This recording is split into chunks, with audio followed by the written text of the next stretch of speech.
একজন সংসদ সদস্য এই আয়াতের উল্লেখ করেছে পার্লামেন্ট, তারপর তিনি এটার ব্যাখ্যা টেনে এনেছেন সরকারি দল আর বিরোধী দলের দিকে। আল্লাহ শুকরিয়া আদায় করতে বলছেন আল্লাহ, আর এই আয়াতের অপব্যাখ্যা করে সে পার্লামেন্ট মেম্বার ব্যাখ্যা করতেছেন বাজেটের পক্ষে থাকা দরকার, তাহলে শুকরিয়া আদায় হবে, বিপক্ষে গেলে না শুকরিয়া হবে। নাউযুবিল্লাহ। আল্লাহর পবিত্র সত্তার কসম, বাংলাদেশে যদি শরিয়া রাষ্ট্র থাকতো, এই অপব্যাখ্যার কারণে সেই সংসদ সদস্যের কমসে কম 10টা দোররা মারা ওয়াজিব হতো। কোরআন হাদিস ঠাট্টার জিনিস না, শুধু অপব্যাখ্যা না, কোরআন শরীফের আয়াত নিয়ে মশকরা মারাত্মক অপরাধ, কঠিন অপরাধ। আমাদের সংসদে সবই চলে, কৌতুক, গল্প, মশকরা, গালিগালাজ, ঠিক কিনা? আরে সব করেন, অন্তত ইসলাম নিয়ে খেলার চেষ্টা করবেন না। ইসলাম, ইমান সব কিছুর ঊর্ধ্বে। আল্লাহ তাআলা বলেছেন লা ইন শাকারতুম লা আযীদান্নাকুম, যে তোমরা আমার শুকরিয়া আদায় করো, আমি আমার নিয়ামতকে আরো বাড়াই দিব তোমাদের জন্য। ওয়ালা ইন কাফারতুম, আর যদি আমার নিয়ামতের নাশুকরি করো, ইন্না আযাবি লাশাদীদ, জেনে রেখো আমার আযাব অত্যন্ত কঠিন।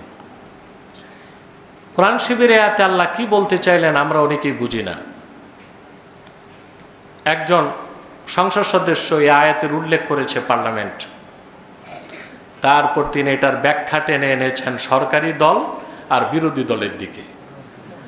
আফসোস, ইসলাম সম্পর্কে এদের জ্ঞানের দৈন্যতা দেখলে আমরা চিন্তায় পড়ে যাই যে হাসবো না কান্না করব।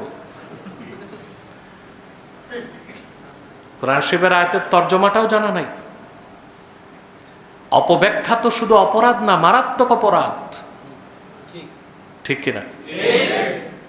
আল্লাহ বলেছেন লা ইন শাকারতুম লা আযীদান্নাকুম, যদি তোমরা আমার নিয়ামতের শুকরিয়া আদায় করো। সেখানে বাজেটের কথা আসে কোত্থেকে?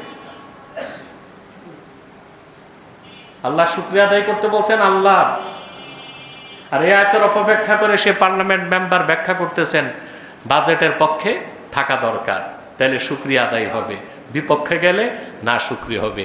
নাউযুবিল্লাহ। আল্লাহর পবিত্র সত্তার কসম, বাংলাদেশে যদি শরিয়া রাষ্ট্র থাকতো, এই অপব্যাখ্যার কারণে সেই সংসদ সদস্যের কমসে কম 10টা দোররা মারা ওয়াজিব হতো। কোরআন শরীফ থেকে কথা বলা কি সহজ কথা নাকি? এরা দুনিয়ার সবকিছু বুঝে, তো ভাবছে পড়াশোনা না করে কোরআন শরীফ বুঝে যাবে। আপনার একটা টক শো দেখেছিলেন গত মাসে, আমাকে ভাষ্যকার প্রশ্ন করছে বুঝি না যে তো কি করতে হবে বুঝতে। আমি বলছি মাদ্রাসায় ঢুকতে হবে, নাহও, সরফ, বালাগাত, ফাসাহাত, উসুল, ফেকা, তাফসির সব পড়ার পর হাদিস শরীফ হাতে নিতে হবে, তারপর হাদিস বুঝতে পারবেন। আপনাকে তো সিস্টেমে আসতে হবে। কথা বলে হ্যাঁ, কোরআন শরীফের অনুবাদ, হাদিস শরীফের অনুবাদ নিজে নিজে পড়বেন, জ্ঞানকে সমৃদ্ধ করবেন, সেটা একটা ভালো বিষয়।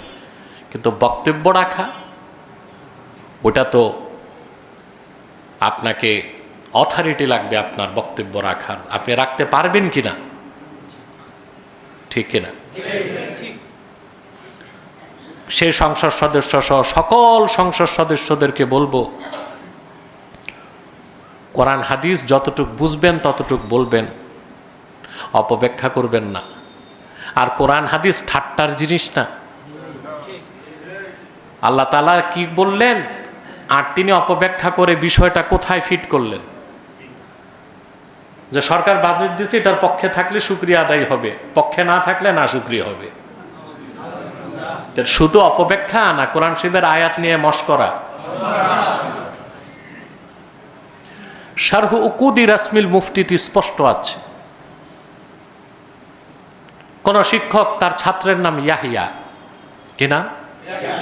আর সে কোরআন শরীফের আয়াত পরে তাকে বলতেছে ইয়া ইয়াহিয়া খুযিল কিতাবা বিকুওয়া, হে ইয়াহিয়া তুমি কিতাবটা শক্ত করে ধরো। আল্লাহ তো বলছেন পয়গম্বর ইয়াহিয়ার কথা, কিন্তু সে যদি তার ছাত্রকে উদ্দেশ্য করে এই আয়াত পড়ে, তার কুফর হবে, সে কাফের হয়ে যাবে। কারণ কোরআন শরীফের আয়াত নিয়ে মশকরা চলবে না, তামাশা চলবে না, অপব্যাখ্যাও চলবে না। চলবে? রাসূলুল্লাহ সাল্লাল্লাহু আলাইহি সাল্লামের হাদিস, মান তাকাল্লামা ফিল কুরআনি বিগাইরি ইলমিন ফালইয়াতাবাওয়া মাকআদাহু মিনান নার। যথোপযুক্ত ইলম ছাড়া যে ব্যক্তি আল্লাহর কোরআনের ক্ষেত্রে বক্তব্য দিল, সেজন্য তার জায়গা জাহান্নামে নির্ধারণ করে নেয়। মারাত্মক অপরাধ, কঠিন অপরাধ। আমাদের সংসদে সবই চলে, কৌতুক, গল্প, মশকরা, গালিগালাজ, ঠিক কিনা? আরে সব করেন, অন্তত ইসলাম নিয়ে খেলার চেষ্টা করবেন না। ইসলাম, ইমান সব কিছুর ঊর্ধ্বে। তাহলে শুকরিয়া হবে কার? আল্লাহর নেয়ামতের। আল্লাহ নেয়ামত তো বুঝি না আমরা, এ না বুঝার কারণেই তো এই অবস্থা। নেয়ামত কাকে বলে? আর নেয়ামাতু হিয়াল হালাতুল্লাতী ইয়াস্তালিযু বিহাল ইনসান। নেয়ামত হচ্ছে একটা সিচুয়েশন, একটা অবস্থা। এটা কি? আমরা ফজলি আম খেয়ে বলি আল্লাহর নেয়ামত খাইলাম, পদ্মার ইলিশ খেয়ে, একটা ভালো মিষ্টি খেয়ে।